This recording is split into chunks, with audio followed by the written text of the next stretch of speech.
Hey guys, it's Jay and welcome back to another enthralling episode of Foodie Friday. Ooh, you hear we got some noise. The wind is howling out there, so we're going to work on a little bit of something comforting, working again with one of my favorite grains, which is Farro.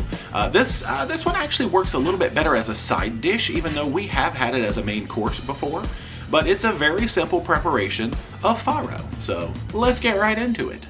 So we will start by chopping a handful of small tomatoes. You can use cherry tomatoes, grape tomatoes, whatever fruity named tomatoes you like. I just did a couple dozen here. Then in a large pot on the stove on high heat, we will add 4 cups of chicken or vegetable broth, 1 tablespoon of dried minced onion, 1 teaspoon of garlic powder, 1 teaspoon of seasoned salt, a tablespoon of Mrs. Dash, plus an extra teaspoon of basil, just for a nice little basil kick. Our tomatoes, 2 cups of Farro, and this time I am putting it straight in before it comes to a boil because you can do that with Farro. We will let this come up to a boil and then reduce the heat to about medium and let this simmer for about 15 minutes, and you're going to want to check in on the liquid level every now and then because you don't want your Farro to dry up on the stove and get all crispy crunch. That's not good. I should also point out that Farro is not necessarily low calorie. I know we like to do healthy recipes and things like that, but to me, if you're going to have a grain, I feel like Farro is a nice healthy one. It's, you know, kind of like a cross between a brown rice or a barley, and we like it a lot. But just watch out because the calories, they can sneak up on you. Just like if you eat, 2 gallons of rice. Do you measure rice in gallons? I do. So we are checking back in after 15 minutes, and this looks pretty good. Most of the liquid has been absorbed, so at this point I am going to turn off the heat and just kind of let it sit here on the hot burner for about 5 or 10 more minutes with a lid on, and just, let it do its little soaky thing.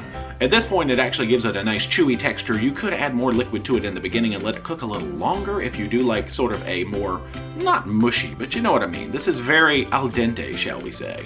And the original recipe that inspired this called for getting fresh basil and I believe Parmesan cheese and using that and olive oil sort of as a topping after it's done. Our store actually didn't have any fresh basil this week, so that's why I've done dried basil in the recipe. But you could always omit that and put some nice fresh basil on it, or do both if you love basil. So we just served ours with Parmesan cheese on the top and served it actually with a vegetable on the side, so kind of treated it as a main course, but this would be a great side dish to have with chicken, pork chops, whatever kind of meat you feel like having. Meat it up! So let's see how we did on the nutrition front, and this is breaking the recipe down into, let's say 6 servings. Sometimes we'd only do 4 servings. And how did we fare at the cash register? Very nice. But that is it for this episode of Foodie Friday, so hopefully you did enjoy. If you haven't already, make sure you are subscribed to the channel. Become a Paromaniac today. Socialize all our media, Facebook, Instagram, and Twitter. And until next time, rock on!